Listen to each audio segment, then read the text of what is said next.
Hey everybody, I have a video here for you today. We're going to go look at another pyramid. First, I just want to welcome all my new subs. I appreciate the interest in what I have to say. And I'd just like to say, my videos are about half and half history videos, half videos here in Las Vegas. History is what I'm interested in. Uploading videos of my friends performing, I enjoy that. So the videos are about half and half, and you can find my history videos at the top of my channel here, latest history uploads, if that is just what you are interested in. But I've seen activity on my Facebook page, and I really don't have time for Facebook. I'm kind of overwhelmed by YouTube. Here is my comment section. I have 949 comments held for review and 358 spam, and I am not going to take away from activities and people that are important to me to go through 1,000 YouTube comments. I'm not into it that much, but I know I have bookkeeping to do and I just need to find some free time. But it's just a result of a lot of activity in the last few months on my channel, and I appreciate that. But we are going to go look at another pyramid today. And this is Google Earth here, and we're flying into southern Dashur. This is my messy Google Earth page here. This is the Black Pyramid of Amenemhat III. That is what the attribution is to. And this is the causeway of the Bent Pyramid, if you're wondering what that red line is up there. But these remains just look very strange, and if you back up, it seems there is a whole ancient necropolis surrounding this place. But this is attributed to Amenemhat III. I believe he is of the 12th dynasty. Roughly a little under 4,000 years ago, but that is all we have left. That's what it looks like from a distance. Very unusual shape. This place is obviously deteriorated and collapsed, but that is just a look at the remains of this place, and it's called the Black Pyramid just because the stones are a little darker in shape. If we go over here, let's take a little 3D view. I like doing this because this gives you a little bit more of the contour. This is all we have left. And obviously, there is a lot of stuff under the ground here, and it seems all we have left is just the top part of the pyramid poking out.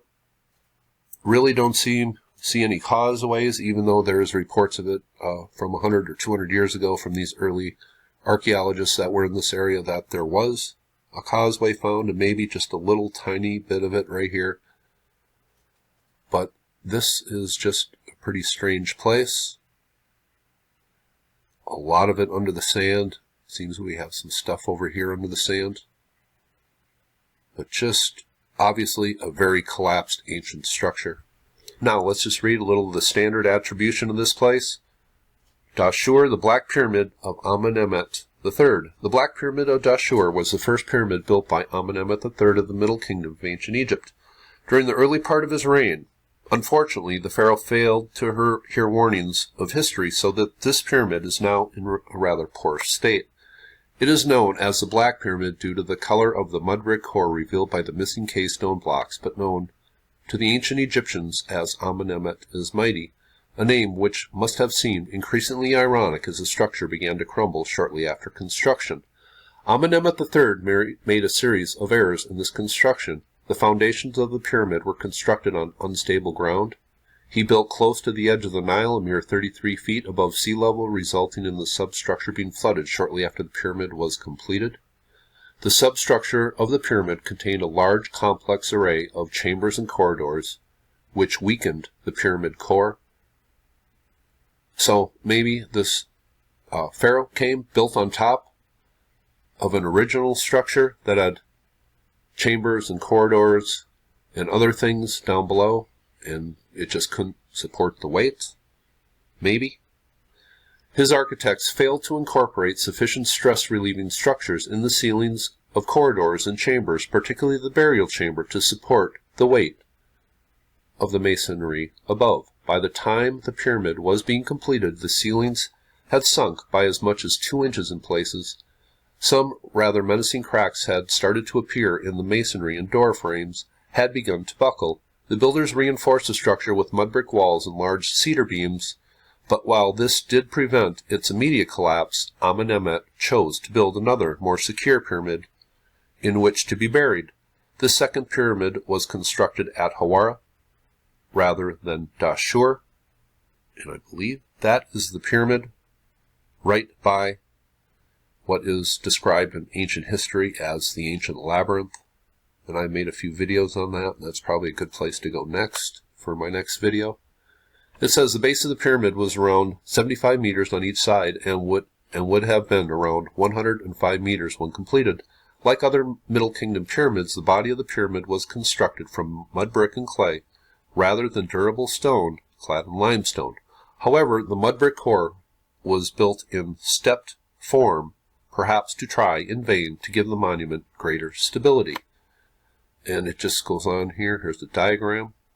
And this supposedly has a king. And remember, all these names are just kind of the modern theory on what these things are. A king's chamber, a queen's chamber, another burial chamber, chapels, tombs, shafts. This place seemed had a lot beneath the ground originally. Was what was built on top part of the original structure? Well, I kind of doubt it. Now, just going on here, from the eastern entrance, a stair led down to an antechamber which contained a niche to hold the canopic jars. Beyond this, further stair led to a series of corridors, shafts, barriers, and chambers to the king's chamber. A pink granite sarcophagus was found in this chamber. It was carved to resemble the motif echoing the enclosure wall of the step pyramid of Djoser, and two eyes were painted onto one end to allow the pharaoh to look to the sunrise in the east. Now here is a look at Amenemhat III. Pretty cool carved bust of him.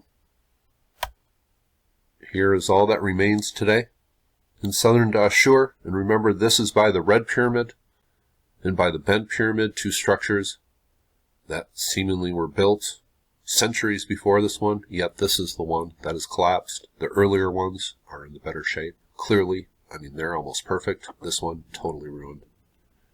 There was also a Pyramidian found in this area, and I think this is highly fascinating.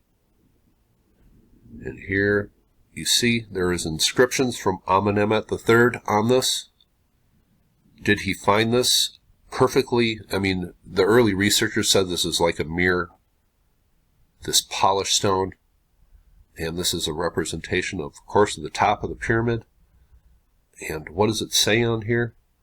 It says the eyes of Amenemhat are open, and he sees the Lord of the Horizon, which is the sun god Ra, appearing on the horizon. Same thing that the ancient shrine that we call the Sphinx today is gazing at. The true alignment of the Sphinx. It was never to Leo. It was to the rising sun on the spring equinox. And would the ancient Egyptians put in two alignments to their most sacred structure? Absolutely not. It says, going on here, just what this text says, it talks about he sails in the sky, and it mentions Orion, kind of Orion / Osiris,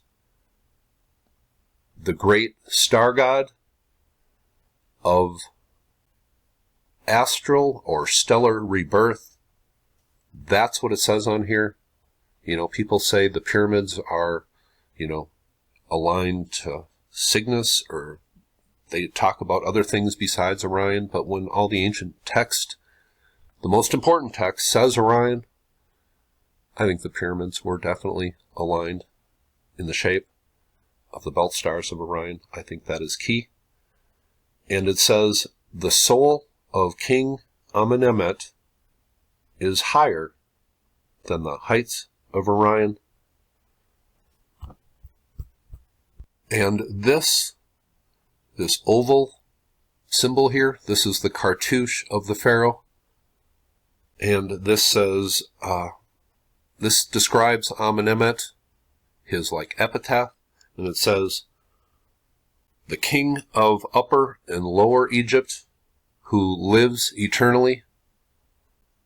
and that is connected with Orion, and he is gazing at the sun god peeking over the horizon. That's what this symbolism means here. And the Ben stone, people have theorized what this is all about, and they even talk about, meteors and how important that was. But to me, it seems to represent the pharaoh's astral or stellar projected soul. He is a descendant. He is of Ra, but not the sun.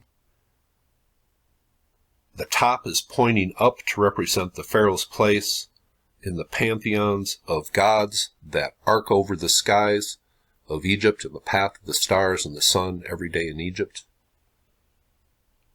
And the pyramid text clearly says that the pharaoh, after death, lives eternally as a star in the constellation of Orion, and this is perfect proof of that. Now, Amenemhat III was never found in here, but a couple queens. It seems there was an attempted burial here, and this is a diagram from one of those queens' burials, and this depicts her brother, Amenemhat III, in the classic posture as every other pharaoh, in the posture of the constellation of Orion. It's their most important text, and they put it on their most important objects. But was this added to something that was originally in this place? Well, that is a good question. But that is about all the time I got for you today. That is a look at the Black Pyramid. Here is another look at what the ruins of this pyramid looks like today. What is under the sand all around this area? Well, that is a big question. There are substructures here, chambers, stuff buried underneath this structure that was put in, obviously worked on by a pharaoh a little under 4,000 years ago. That is the pyramid of Amenemhat III down in southern Dashur. Hope you thought that was interesting, and you all have a very nice day.